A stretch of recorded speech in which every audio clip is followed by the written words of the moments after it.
El Museo del Telégrafo tiene su sede en uno de los edificios más suntuosos del centro histórico de la Ciudad de México. Se ubica en lo que fue el Palacio de Comunicaciones y Obras Públicas, el último inmueble que ordenó construir Porfirio Díaz antes del comienzo de la Revolución Mexicana.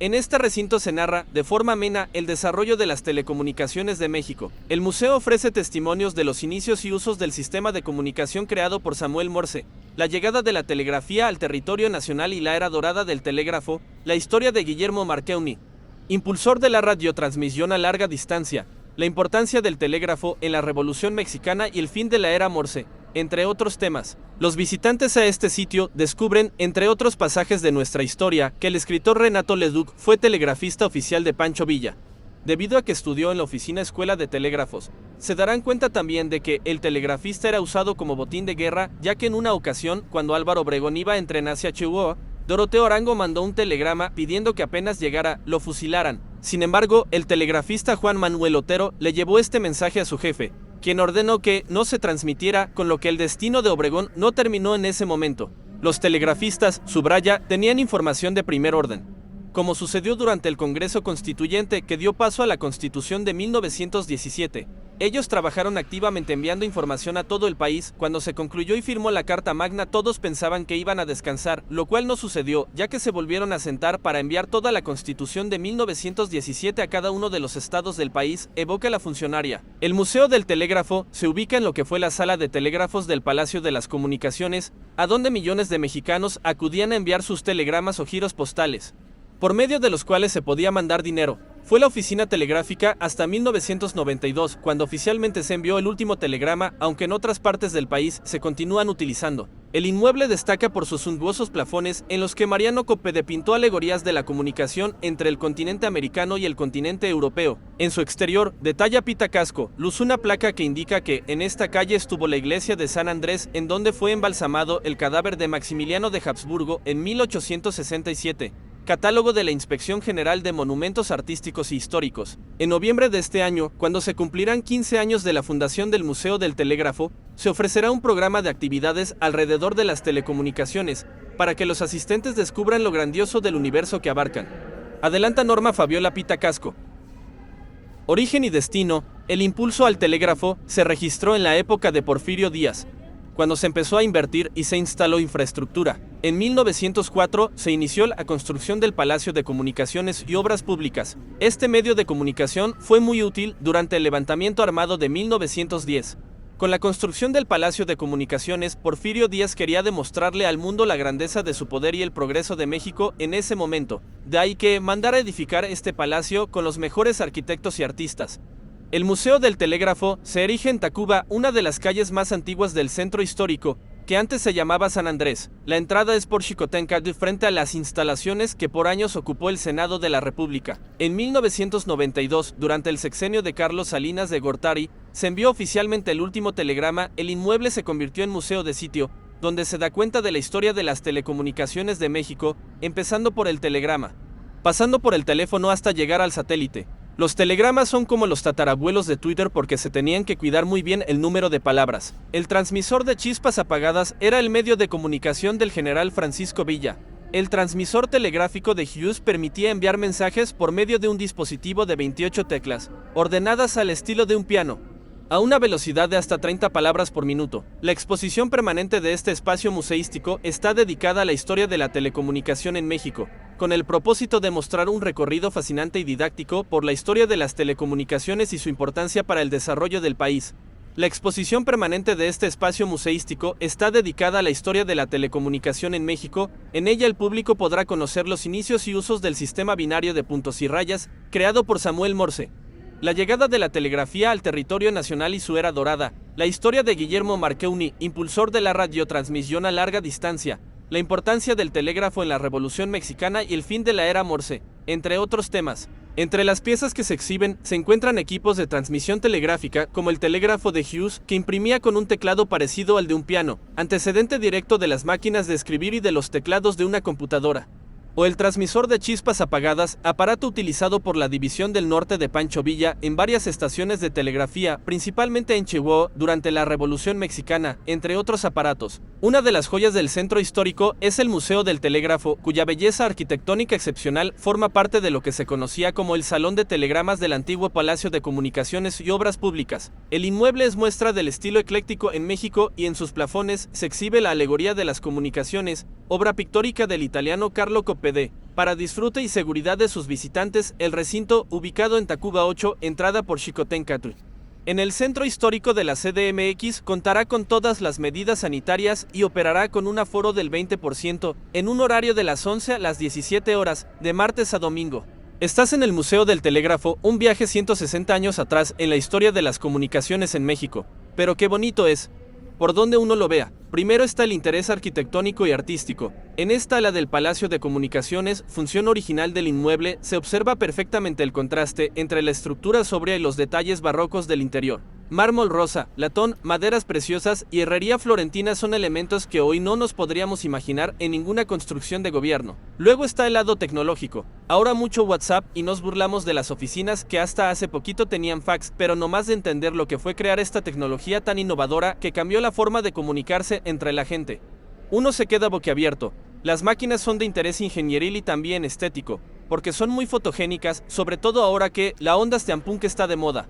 El telegrama fue crucial en los grandes cambios y procesos de México y el mundo en los siglos XIX y XX, como muestra mensajes de Ignacio Zaragoza, Lázaro Cárdenas o Dr. Catl, y los de la Revolución.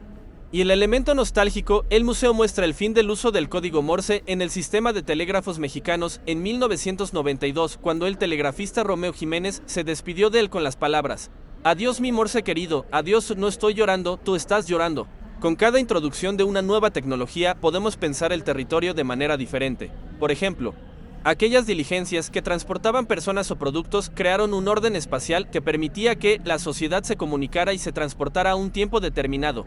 Tenían que pasar varios días para que un mensaje llegara a su destino. Posteriormente este orden fue modificado con la llegada del ferrocarril, ya que con este todo fue más rápido. El transporte tanto de personas como de mercancías y de información se aceleró por esta vía. No obstante, la verdadera velocidad de transmisión de la información se alcanzó con la llegada del telégrafo en 1850, el cual originalmente comunicó Veracruz con la Ciudad de México. Juan de la Granja fue quien introdujo esta tecnología en México. De 1842 a 1844 fue cónsul de México en Nueva York, en donde escuchó por primera vez de las ventajas de contar con una red telegráfica, la cual en ese momento también empezaba a tomar auge en un intento por comunicar Nueva York y Boston con la capital Washington. A su llegada a México, de la Granja, con el conocimiento de saber quiénes eran los proveedores de los aparatos y quiénes los estaban construyendo, decide traer esa tecnología a nuestro país. Su interés principal era lograr comunicaciones con los puertos de Europa y Asia, desde México. Pero en sus inicios solo se pudo colocar la red telegráfica del puerto de Veracruz hacia la Ciudad de México. Mendoza Vargas destacó que el telégrafo inició en nuestro país al mismo tiempo que en otros, tales como Estados Unidos, España e Inglaterra, es decir, cuando esta tecnología se ponía en servicio en estos lugares también llegaba a México. El telégrafo fue reservado en sus inicios para negocios particulares, sin embargo para 1867 el gobierno liberal obtuvo el control de esta tecnología.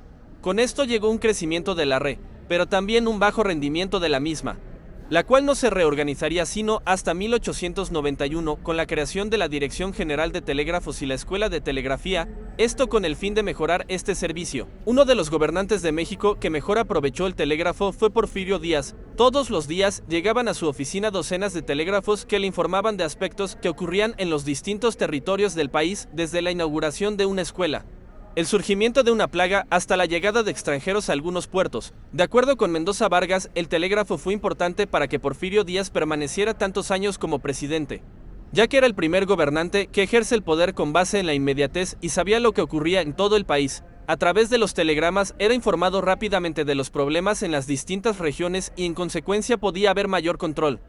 Un museo fantástico en el que junto con mi esposa e hijo disfrutamos de un mundo que para la actualidad es obsoleto y que en la mente de nuestros niños no existe. Ver la emoción de mi hijo por conocer e interesarse por esta emocionante cápsula del tiempo, que por un instante nos transportó al pasado y por momentos a la tecnología actual. En verdad, nos quedamos sin palabras de tan solo ver la emoción, el interés por conocer más y más de esta tecnología que por muchos años fue nuestro medio de comunicación y que en nuestra mente no existía ni remotamente la tecnología que actualmente utilizamos.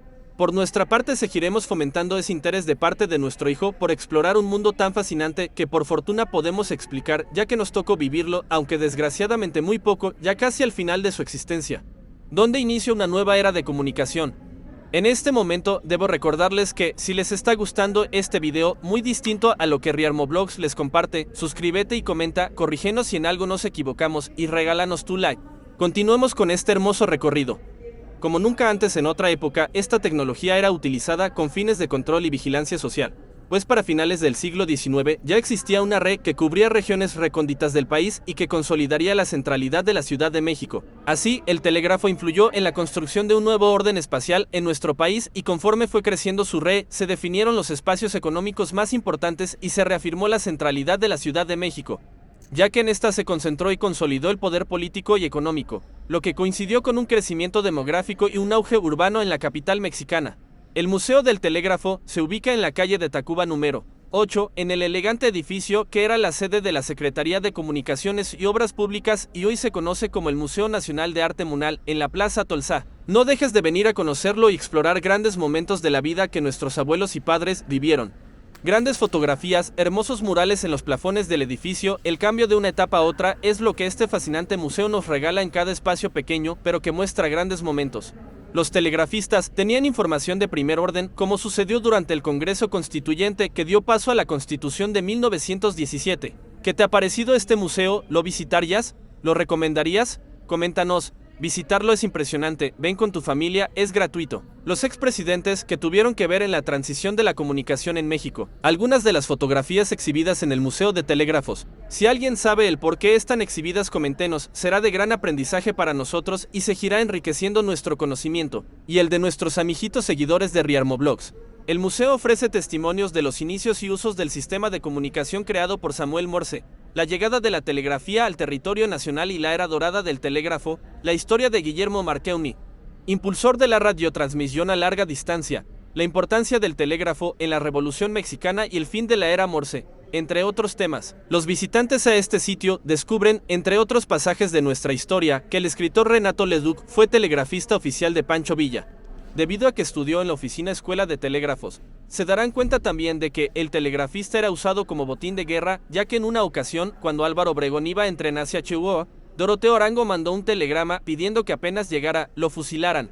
Sin embargo, el telegrafista Juan Manuel Otero le llevó este mensaje a su jefe, quien ordenó que no se transmitiera, con lo que el destino de Obregón no terminó en ese momento. La directora del Museo del Telégrafo, Norma Fabiola Pita Casco, comparte estos pasajes del pasado de nuestro país, muestra cada rincón de este recinto y adelanta los planes que tiene para darle mayor relevancia y atraer nuevos públicos. En verdad, Riarmoblogs te invita a conocer, explorar, pero sobre todo darse la oportunidad de visitar este gran museo, que aunque parece pequeño, tiene una gran historia que pocos conocen, ya que por desgracia nuestros ahora pequeños solo conocen la tecnología actual. Ya casi llegamos al final de este gran recorrido a este hermoso museo del telégrafo y su gran historia, finalizando con un poco de la transición a una nueva era, y maravillándonos con estos hermosos murales que orgullosamente están en México.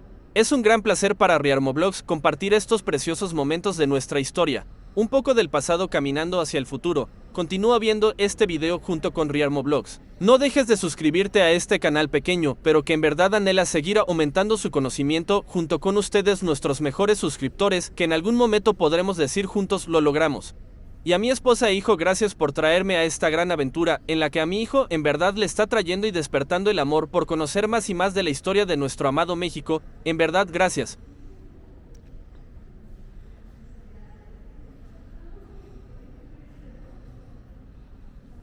Riarmoblogs en los museos.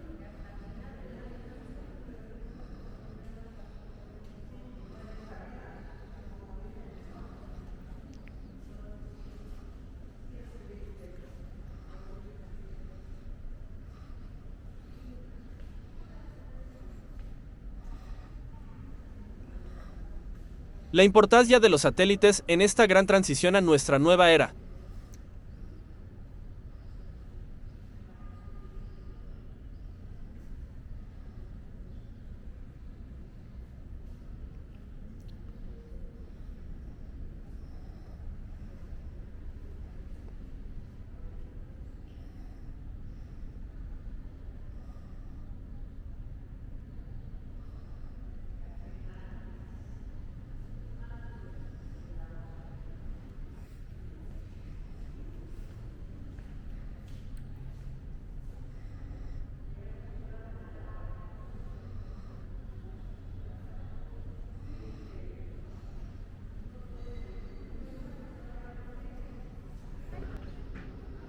Edificio del Museo del Telégrafo.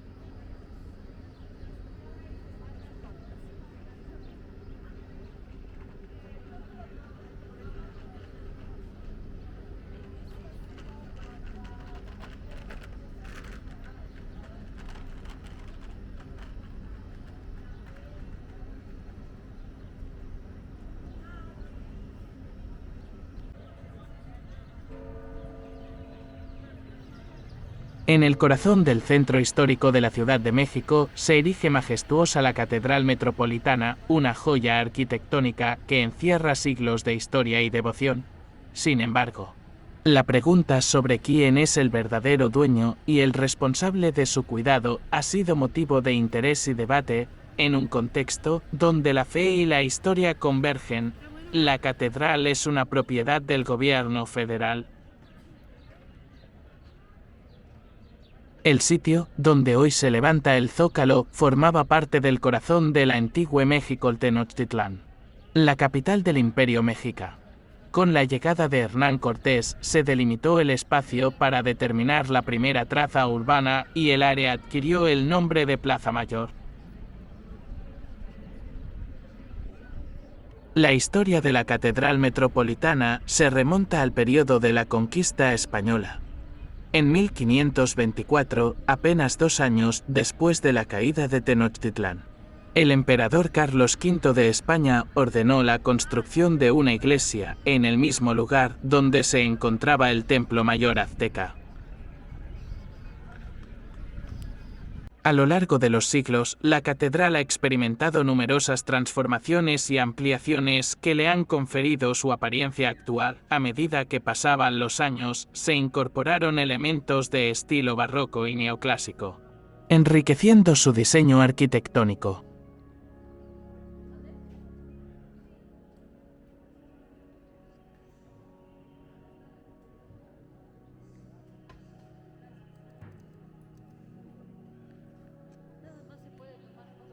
Uno de los aspectos más notables de la Catedral Metropolitana es su fachada principal, que combina elementos barrocos con la sobriedad del neoclasicismo.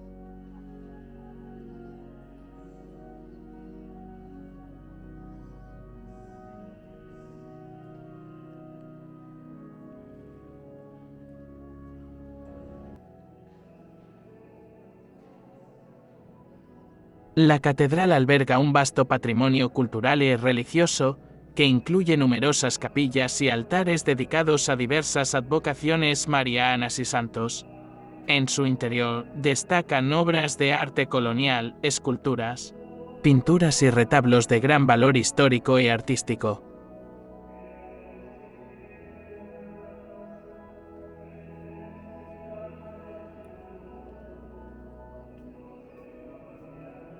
Asimismo, la Catedral Metropolitana ha sido escenario de eventos históricos significativos como la coronación de Agustín de Iturbide como emperador de México en 1822 y la proclamación de la Constitución de 1857.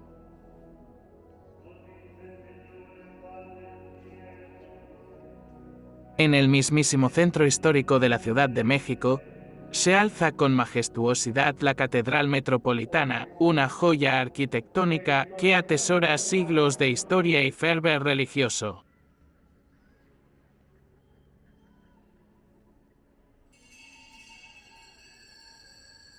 Las autoridades eclesiásticas, en conjunto con la comunidad religiosa, comparten una responsabilidad fundamental en el mantenimiento de este emblemático patrimonio cultural y espiritual. El Templo Mayor, zona arqueológica y museo.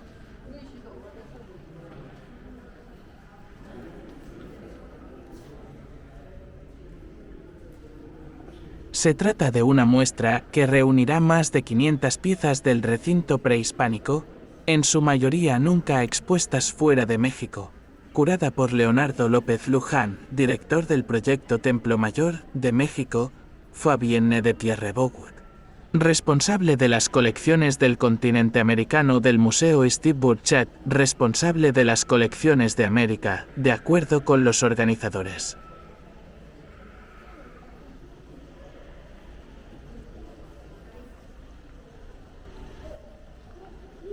Para los mayas, la ceiba, o yaxche en lengua maya, es un árbol sagrado que representa la vida, la grandeza, la perpetuidad, la fuerza, la bondad y la unión.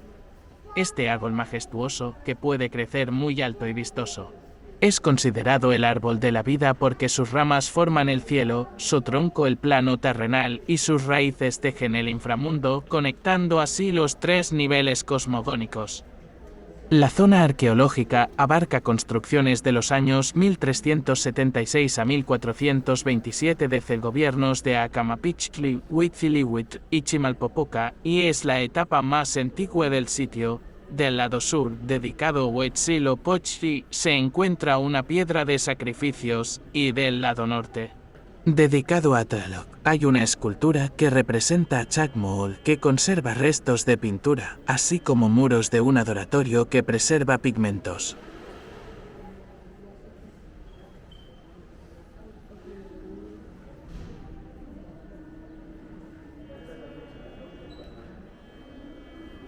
El templo mayor tiene 7 etapas constructivas.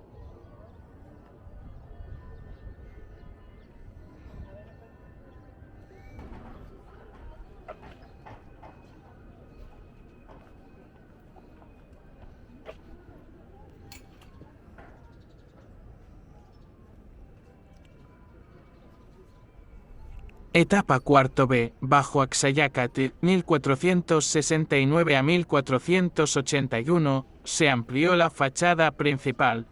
Etapa quinto, bajo Tizoc, 1481 a 1486, se construyó la Casa de las Águilas en el lado norte del templo. Etapa sexto, bajo Aizotl, 1486 a 1502. Se ampliaron las 4 fachadas. Etapa séptimo, bajo Moctezuma II, 1502 a 1520. Se construyó una pirámide doble de aproximadamente 30 metros de altura.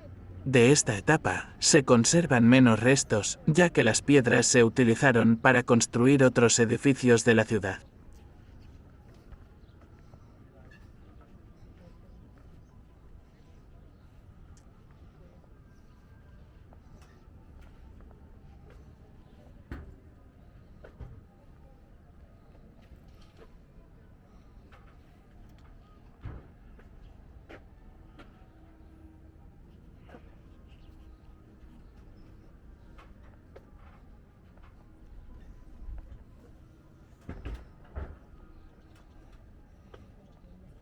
Como su nombre lo indica, Hiuiteocayi, Templo Mayor, este edificio era el más alto y el de mayor volumen de todo el recinto ceremonial.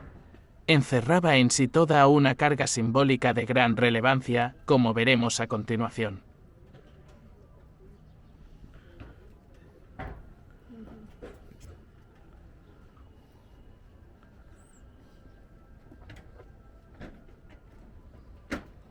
Para empezar, tenemos que remontarnos siglos atrás, en el momento en que Tezozomoc, señor de Azcapotzalco, les permite a los aztecas asentarse en un sector del lago de Texcoco.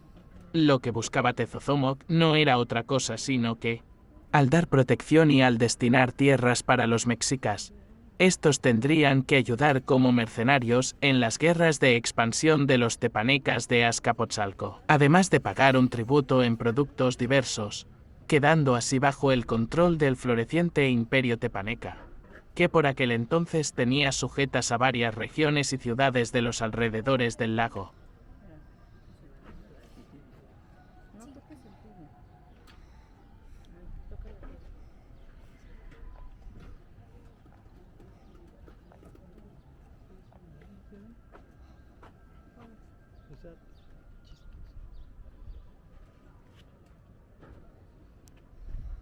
No obstante esta realidad histórica, el mito nos da una versión glorificada de la fundación de Tenochtitlan. Según esto, los aztecas habrían de asentarse en el lugar en el que vieran un águila, símbolo solar relacionado con Huitzilopochtli, parada sobre un nopal.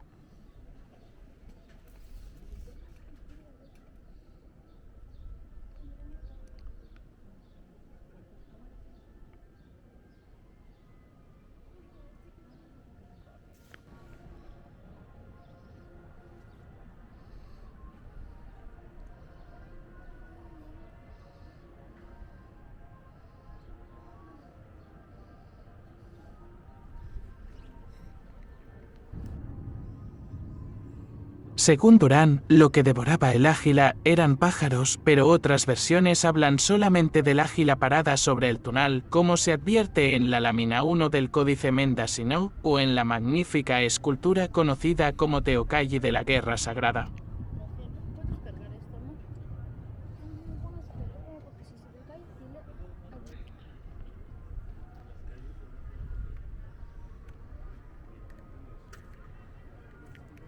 Hoy expuesta en el Museo Nacional de Antropología, en cuya parte posterior se ve que lo que sale del pico del ave es el símbolo de la guerra, el Atlachinoyi, dos corrientes, una de agua y otra de sangre, que bien pudieron confundirse con una serpiente.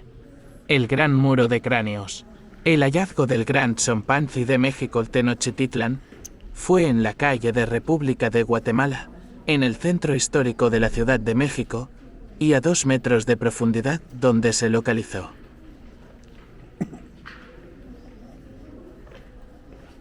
Rigoberta Menchú, activista de los derechos humanos de Guatemala y ganadora del Premio Nobel de la Paz, habla sobre la toma de posesión de Arévalo. El arqueólogo y fundador del proyecto Templo Mayor, Eduardo Matos Moctezuma, recibió un homenaje en la inauguración de la Feria Internacional del Libro de Coyoacán, donde estuvieron presentes la activista Rigoberta Menchú y el arqueólogo Leonardo López Luján.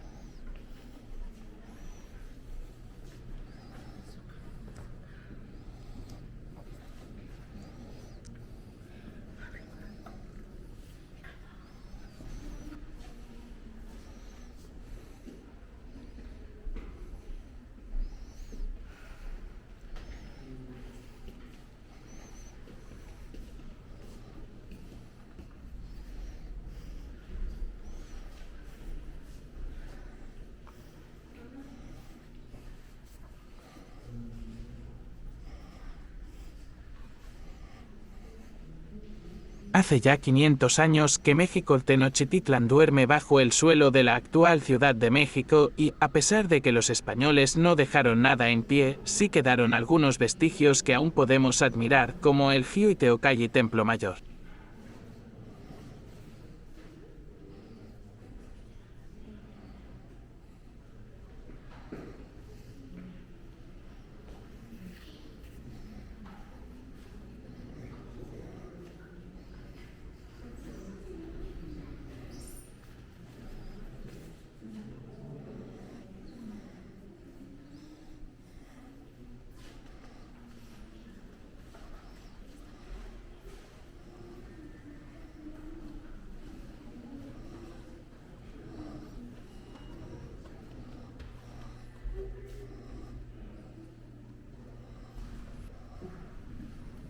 Máscaras de cráneos son piezas únicas, hechas a partir de cráneos reales, que fueron decorados y modificados para adornar las ofrendas, removiendo la parte posterior de los cráneos y colocando en el orificio de la nariz una hoja de sílex, que es una roca en forma de navaja.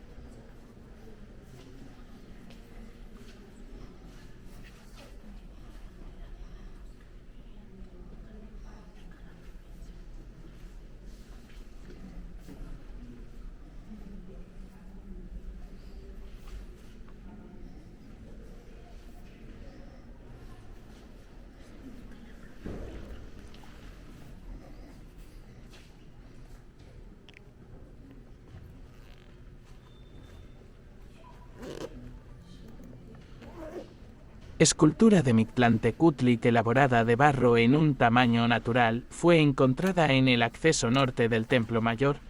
Mictlantecutli fue representado en esta obra con el hígado al descubierto en la cavidad torácica. Pues para los mexica es en este órgano donde se aloja el Iyotlo alma. La escultura cuenta también con orificios en la cabeza, lo que hace suponer que en ellos se colocaba cabello para adornarla.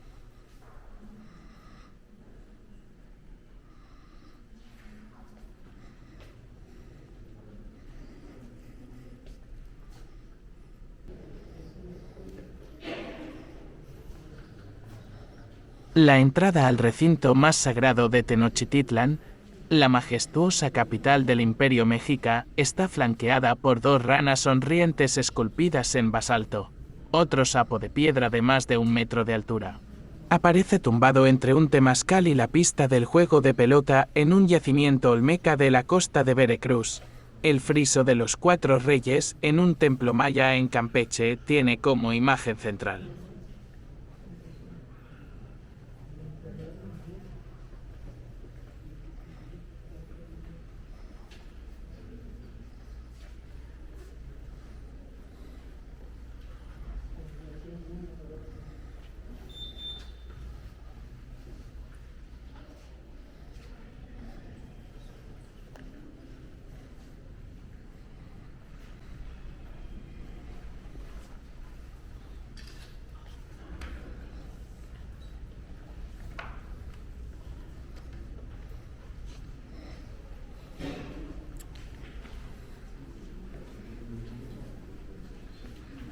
Una asombrosa colección de piedras prehispánicas llegó al Templo Mayor.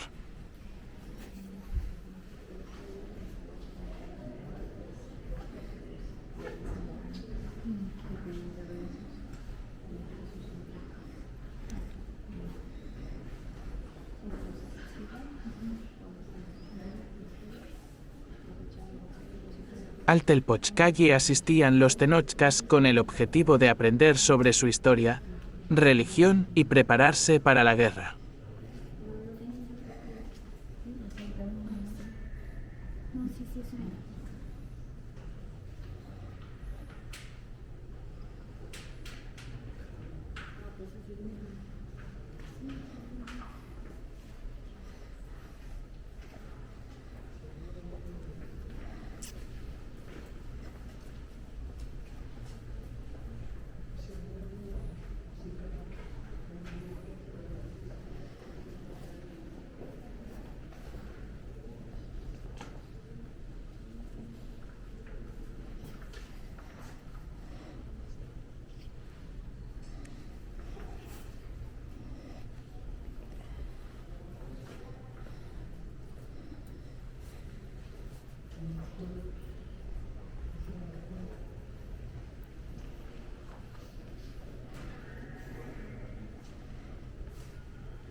Al Telpochcalli asistían los tenochcas con el objetivo de aprender sobre su historia, religión y prepararse para la guerra.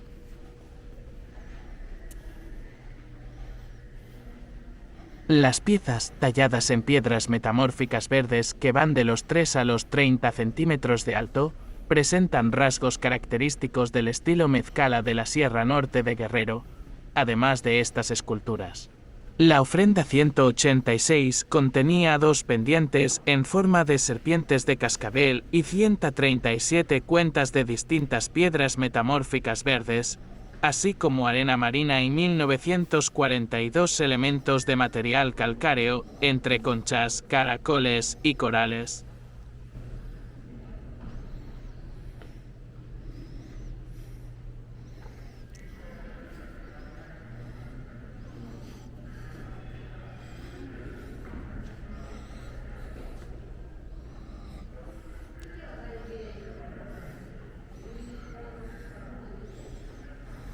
Las obras de modernización de la subestación de energía eléctrica de alta tensión que allí realizaron personal del Metro y de la Comisión Federal de Electricidad CFE han permitido al equipo de arqueólogos encabezado por Alicia Bracamontes encontrar, asimismo, una cuantiosa e importante serie de materiales arqueológicos que posibilitan reconstruir más de 500 años de ocupación continua, desde antes de la conquista hasta principios del siglo XX.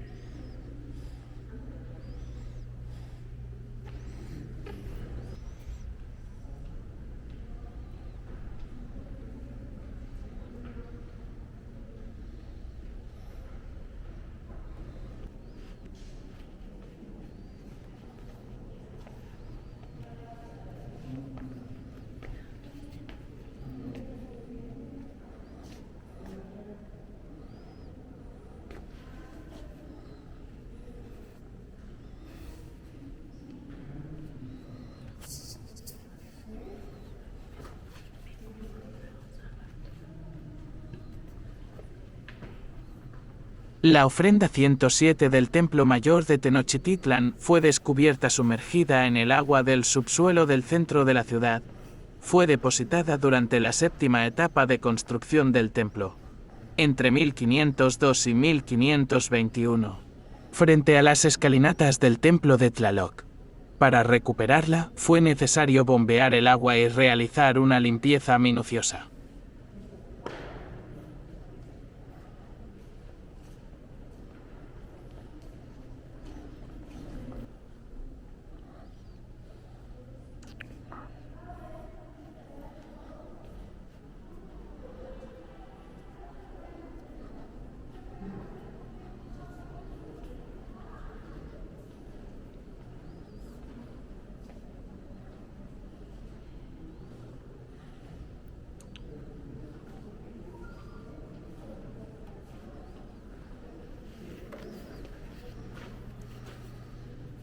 El descubrimiento accidente de la diosa de la luna llamada Coyolxauhqui, el 21 de febrero de 1978.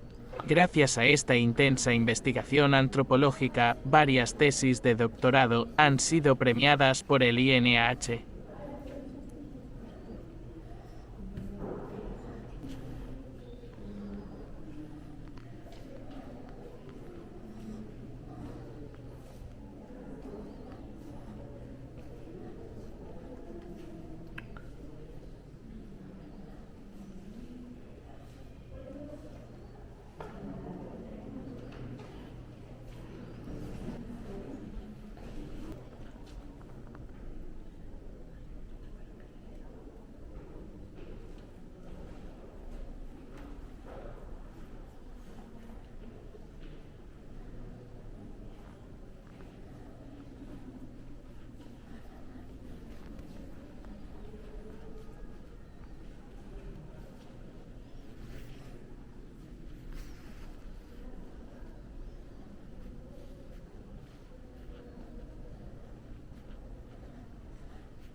Expertos encontraron las piezas durante los trabajos restauración en la catedral como parte del Programa Nacional de Reconstrucción después de los sismos de 2017, detalló el directivo, quien presentó en la conferencia matutina del presidente López Obrador un informe de los avances del programa aplicado a sitios dañados por los sismos de hace poco más de 5 años.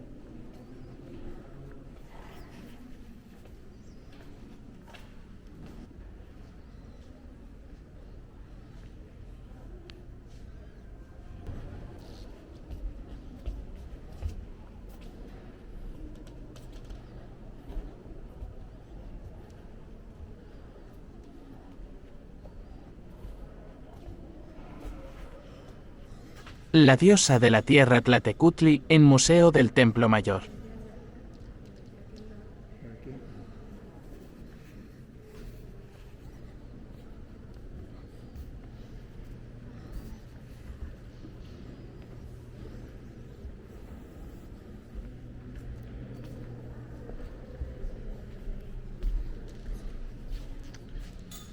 Se trata de una escultura gigantesca de 4.17 por 3.60 y 2 por 0.38 metros y unas 12 toneladas de peso. Este monumento representa la advocación femenina de Tlaltecutli, señor o señora de la tierra. Divinidad que en muchos mitos aparece como la venerada madre que da nacimiento a todas las criaturas, pero también como el ser monstruoso que las devora en el momento de la muerte.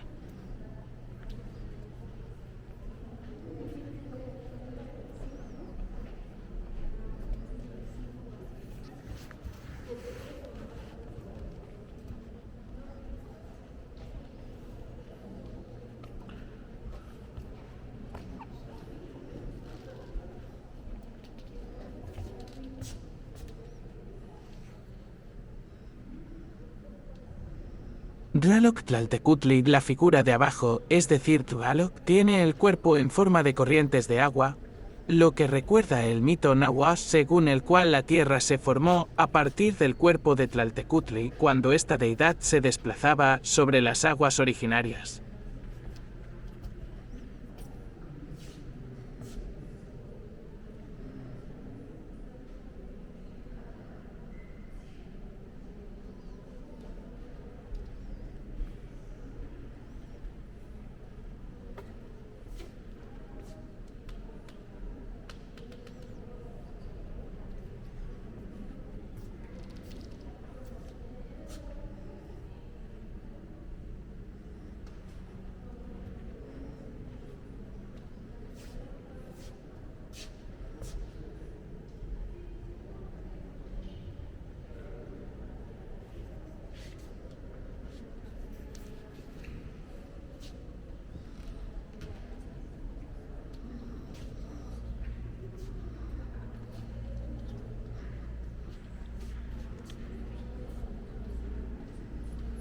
Monolito de Tlaltecutli es una enorme pieza de 4,17 metros de alto por 3,62 de ancho, un grosor de 38 centímetros y 12 toneladas de peso.